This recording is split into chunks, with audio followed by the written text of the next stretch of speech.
Libot tayo sa bahay. Dito guys, yung sirang bahay namin. Wala pa yan natapos. Tapos ito yung dito bahay namin guys. Dito.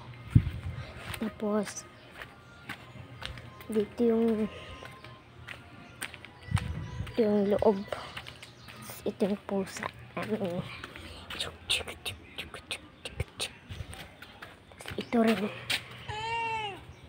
Meow meow. Ito ay kadilim. Grabe man ito. Grabe dito, malawak pa guys. Sakay muna tayo.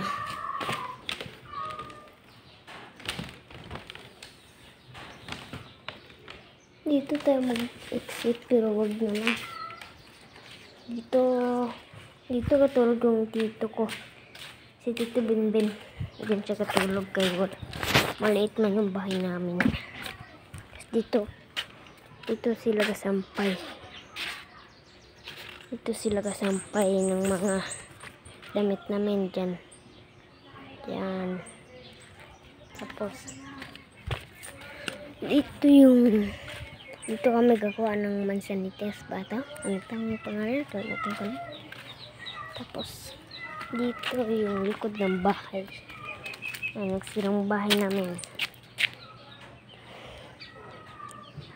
Dito balasan namin dito tapos takbo muna tayo guys. Ako lang guys. Super alam lang yan guys. Libot tayo dito sa bahay. Maliit lang yung space dito pare. Pag ano lang pa rin tayo. Punta tayo. Ano dito?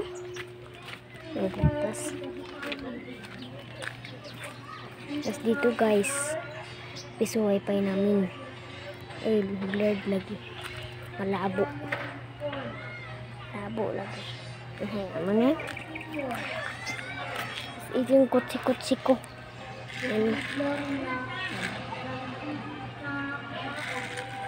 Ibigay ni classmate ko. Tapos dyan yung mangga tree. Tapos dyan, dito yung farm namin. Dito maliit lang farm namin. Maliit lang. Oh, maliit lang. Hindi masyado silong dito sa amin kay putol yung puno dito dati.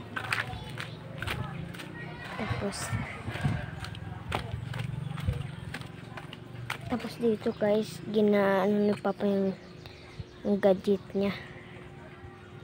Gadget niya ito dati. Tapos dito, bahay namin. Doon TV. Tapos dito guys, yung mga ano ni papang bonsai.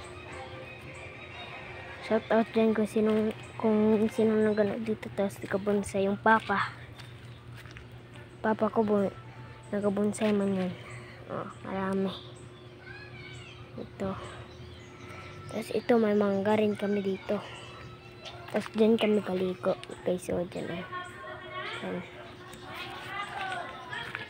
tapos paminsan gaakyat kami dito guys kung merong nasira dun sa taas namin.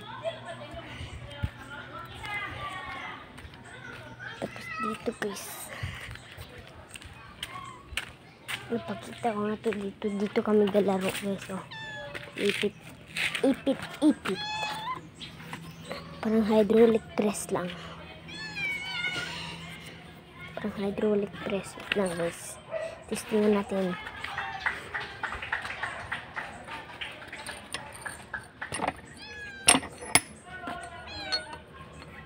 Yan guys. Yan. Nalak na. Birhen pa kasi ito guys. Ay, grabe. Lakas ko. Hindi ko mag-budge. Tigas. Tigas talaga. Tigas.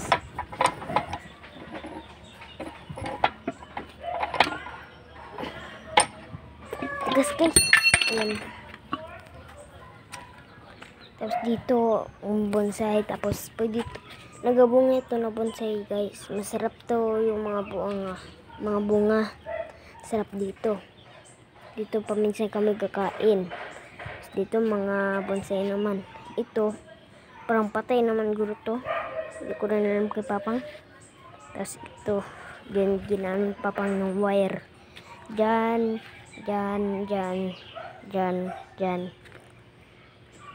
Tapos dito kami galigo. Tapos dyan washing machine. Nandiyan yung mga kailangan namin. Toothbrush. Panghugas ng plato. Tapos dyan. Ayan. Tapos dyan. Tapos dito yung washing machine namin. Bago pa lang. Mga ilang month pa lang ito gibili.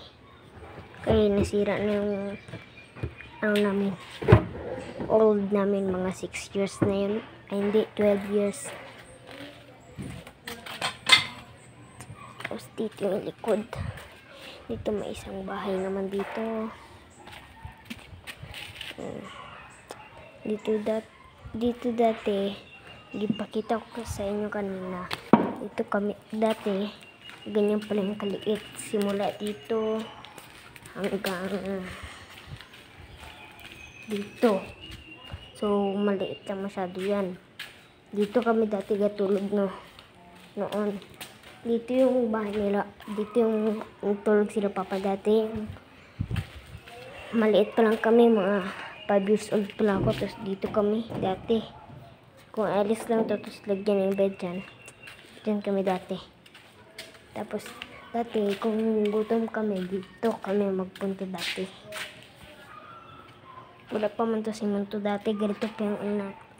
Talaga, ganito. Ganito talaga yung tapakan namin dati. Hindi mga ganito. I-remove mo po lahat yung ano dyan. Yung simento. Ganito yung ano namin. Ano pa man kasi dati kami na hindi kami mayaman god. Tapos dati mahirap yung buhay namin dati. Yung tito ko, si Tito Ipoy, sundalo man yun. Pero napatay. Kaya may na-aksidente siya. Kala niya walang bala yung baril niya, gitutok niya sa mata niya. Tapos na-trigger. Tapos no. Siya yung idol ko dito. Kasi yung suit, yung gadgets niya. Kasi yung bag niya. Bag gitago na lola. Tapos ito yung ano ng tito ko. Si Tito Bimbing. Eh, yung kalo niya. Hindi ko rin alam kung asan niya yung gibili. Kung meron kayo ganyan guys, sabayan niyo lang sa comment ko ano. So guys, dapat mag-like and subscribe kayo guys. Gusto ko ipahit to ng 100 subscribe kay konti ng subscribers ko, 24 ba? O, 24 lang guys. Tapos hanggang dito na kayo guys. Bye!